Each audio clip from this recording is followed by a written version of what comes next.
Ma belle, à ce rythme, tu pourras te qualifier pour le casting de Comment tout faire pour arriver en retard au boulot en 10 leçons.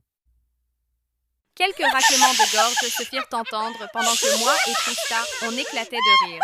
Les mêmes collègues, offusqués, exprimaient maintenant leur mécontentement qui contrastait avec notre humeur joyeuse.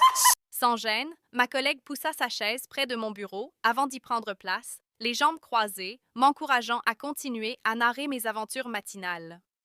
Et, pour couronner le tout, dans la précipitation, j'ai fermé les portes de l'ascenseur sur Cassandra. Non, Cassandra, mais elle a vu que c'est toi. Le cri de Trista interpella de nouveau les autres individus de la pièce.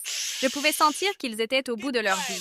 Sa personnalité exubérante avait fini par perturber leur concentration.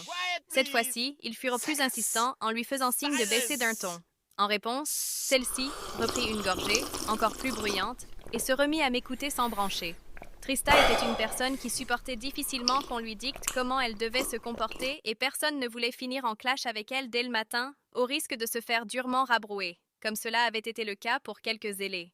Pour ça, pour me voir, elle m'a bien vue. Je m'étais mise à chuchoter en espérant que ça encouragerait Trista d'en faire autant.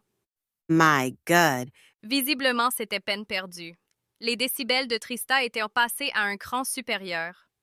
Tu vas passer un sale quart d'heure. Déjà que c'est une vraie aigrie, tu vas lui donner plus de raisons de se plaindre toute la journée. Je sais, mais je ne voulais pas que Napoléon me rattrape avec sa bande. Lui répondis-je toujours en chuchotant et me rapprochant plus d'elle pour éviter que des curieux ne m'entendent. Mais Trista, tu aurais dû voir sa face. C'est comme si elle m'avait attrapé en train de voler son lunch dans le frigo. Nos éclats de rire s'interrompirent. Soudainement, dès que l'on aperçut, la fameuse, Cassandra marchait dans le corridor.